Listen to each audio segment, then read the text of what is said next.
my good sister Rocc passes away, right?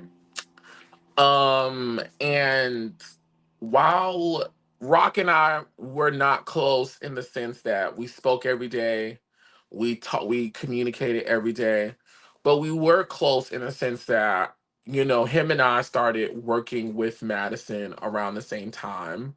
Um, when she did the Queen Supreme Court and took it on the road, me and Rocc and I were with her, and a lot of times it would just be Rocc, myself, and Madison.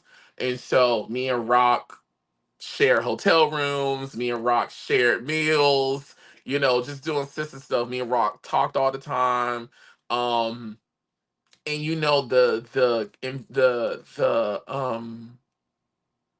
the environment that the TS cultivates is, if you work with her slash work for her, it's a very family oriented thing.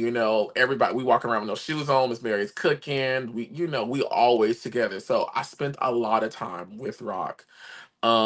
Rocc would come to my house a lot. There's some vlogs where it's him and his friend at the time, Tata T, at my house eating crabs. There's vlogs with him, me, and Chi Chi. I saw Rocc a lot, and I knew a lot of Rock's story. And I knew a lot of Rock's challenges, right? And so, as y'all know, publicly, Rocc shared his journey with cancer. And, over the years, we had seen him, you know, near the end, and he would rebound and he'll be okay. Near the end, rebound and he'll be okay. And so, like all the other times, I thought this would be a time that Rocc would rebound, right? Because that's what Rocc did. Rocc rebounded. Well, Rocc didn't rebound. And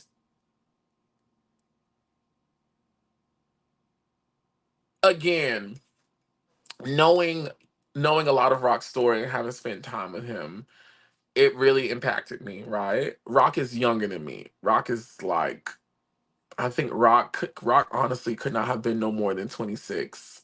I don't think when he passed. Definitely, I don't think Rocc was even 27. Um, and to see someone that you spent a lot of time with in your come up, this is what, 2019, 2018, 2019, when I was with Rocc a lot and Rocc was around us a lot, to now see them go, definitely, it's still very emotional for me, um he was so young. He was very young. um and it was like a crack in reality, when you see people pass that you necessarily don't see all the time, or they may be extensions of your other lives and worlds. It is not as impactful, but you know the Rocc was a part of like a very nichey part of my life, where it was like, okay, now this person is no longer here. And again, with him being so young, it really impacted me. It made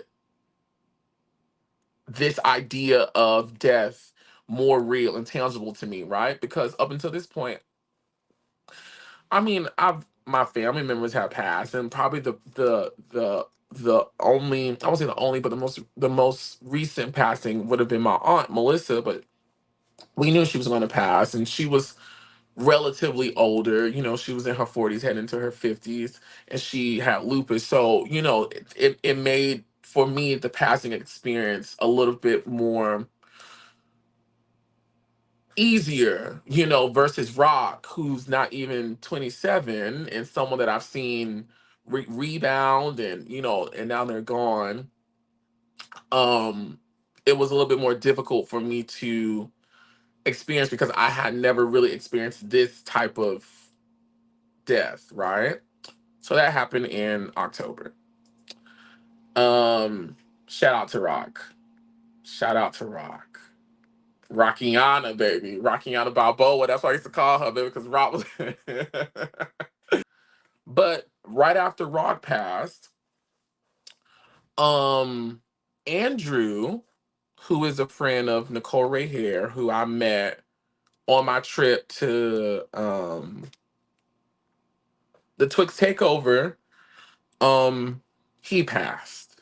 I met Andrew on the trip, He came with Nicole. And I loved Andrew. Like Andrew was a good time, right? And Nicole, I would consider Nicole one of my friends, right? Like I've spent time with her, me and the girl talk.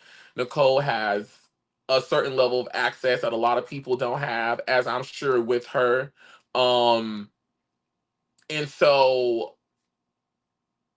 I love the people around her. You know, I love her mom. She has a friend named Tasha Banks, who I absolutely love. And Andrew came a part of that package, you know? Um, and I think Andrew was only 37 or something like that, maybe 36, 37. Um, but for him to suddenly go the way, for him to suddenly go was also a little earth shattering to me because it's like we just were all together in Mexico living our young black and fabulous lives, Um and coming off the heels of the chasing thing, coming off the heels of the breakup, now dealing with Rocc, who was young, and now I'm now experiencing the passing of him. And while we were not close, I'm now feeling, Nicole's energy and even just this idea of someone who I don't know if this is a good photo to use, but we gonna go with it. This is the quickest one that I could get.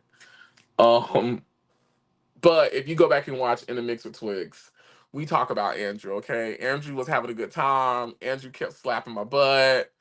Andrew was a good time in Mexico. Andrew was a good time in Mexico. Like, I had a really great time with Andrew this day on the bus in Mexico, as I've had good times with him when I've hung out with him since then. With Nicole. Nicole is a good time. Nicole in real life is a good time, and her people in real life is a good time.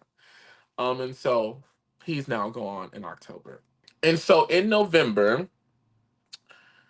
I get word that a very good friend of mine, in the industry, MC Vic, MC Vic the Great.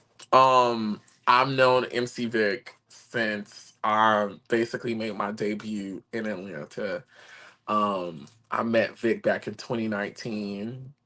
So what? Vic passed in 2023, so I had known Vic for 4 years. Vic was a social media friend of mine. Anytime I would go live, Vic would be on live with me.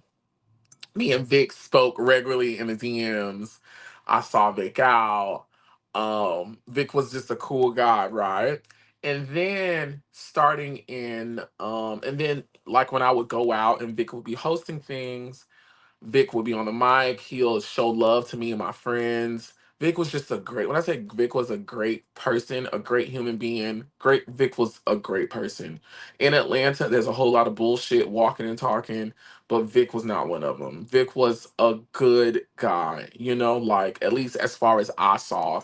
And I never heard nobody ever say nothing negative about Victor. Like his energy was great, his work ethic was great, his conversation was great, like everything was great, right? And so Vic passed in November. I spoke to Victor on the phone unprecedentedly for almost 2 hours a month before he passed. And I think I had saw somewhere where Vic had been sick. Like I think I saw him posting his Insta story something about him being sick and that he was coming back, and it was something like that. Can you guys comment in the thing just so I can make sure the chat is still working? Because I don't want to be missing you guys' chats and whatever. But I had just spoke to Vic a month. Okay, perfect. Okay, awesome. Thank you. I had just spoke to Vic for about 2 hours a month before he passed, right? And again, this was me seeing him talk about being sick in his Insta story. So I'll pick up the phone. I'm a pick up the phone type of girl. You know what I mean? And I just was checking on him because Vic from like 2022, there we go. I was like, what did we do in 2022? So if you live in Atlanta, and if you follow me on socials, which you guys should be, I started hosting these once a month parties at BQE called what was it called? It wasn't Chasing the Beat. The Twixt Takeover. And we did it for 6 months at BQE, and it was starting in 2022 because me and Quest was still together when I started it, so it had to be like maybe September, October. But it ran, Twixt Takeover, thank you, Darius. It ran all the way until February. And Victor was my host for the event. So we worked at least once a month together. And we would be in conversations leading up to it and before. He was a very integral part in why the Twixt Takeover was so amazing. And now that I'm doing Chasing the Beat, and I'm very happy with the success that Chasing the Beat experienced, which we will talk about before I get out of here.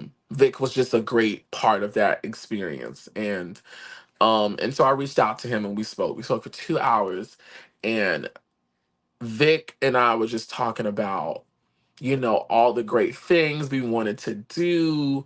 2023 was coming up, what we wanted to do with our careers, what we wanted to see from each other, speaking life into each other, him sharing with me, just what he wanted to do as an MC, as a personality, me, consulting him and giving him some of my advice, us talking about the state that Atlanta was in and, what we could do and what's needed in the city and what the queer folk are talking about and whatnot and all that stuff. And I left that conversation with Vic like fired up. Again, Vic just a positive, great person. And to hear him, share his visions and his goals and his dreams and his aspirations with me in that conversation was inspiring for me. One, him and I up until that point really hadn't had that type of conversation of like vulnerability and transparency. So it was so cool to now have this type of conversation with somebody that I thought very highly of. And we had that conversation in October. So in November, when I get the news that he's passed away, and when I didn't even know he had declined again, it was very, very, extremely hard for me. It was just something about MC Vic passing that was really the crack in the vessel, right? I'm out here in Atlanta live, you know, the girls are the girls, we see each other, we go out, and there's just certain people that you just always see. You always see Father Flex on the mic. You always see Big Sexy, with a section. You may see Miss Oliver with Darius and some other little hoes walk pooch on through for a couple seconds, and Miss Oliver gonna leave, about 30 minutes into it. You know what I mean? Um, you gonna see Perez. You gonna see Perez over there with a hookah, looking. It's just certain staple things in certain spaces. You just gonna see. You gonna see Mooney twerking. You gonna see MC Vic on the mic. You gonna see him on the mic doing his thing. And to see this person who was so a part of Atlanta, the queer Atlanta scene, now gone, and someone who I had worked with and who I respected and was very fond of for years, now gone, suddenly in my eyes it was the crack. Like it was the thing that like I was like, okay, what is going on in life right now? Like Rocc has passed, Andrew has passed, and now Vic has passed. This is crazy. And Darius and I had many conversations about just what is happening, like what is going on. Because I've never experienced anything like this up until this point in my life. So I honestly was not equipped with any emotional, social, mental bandwidth to really wrap my hands and brain around what was happening.